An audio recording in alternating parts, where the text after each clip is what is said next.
Guys, kagigising ko lang and look at my face.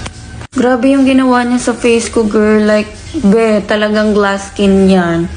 Naglagay ako ng You Shiny kagabi para ngayong umaga, ma-peel off ko na siya. This is a collagen mask. So, ginagawa niyang pang baby face talaga yung face natin dyan.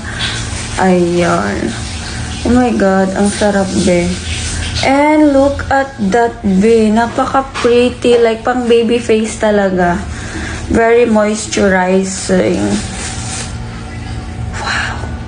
It has collagen, hyaluronic acid, niacinamide, ceramide. Talaga, girl, lahat ng ingredients na kailangan natin sa face para gumanda, kuminis, pumuti, matanggal yung mga dead skin. Like, ang smooth.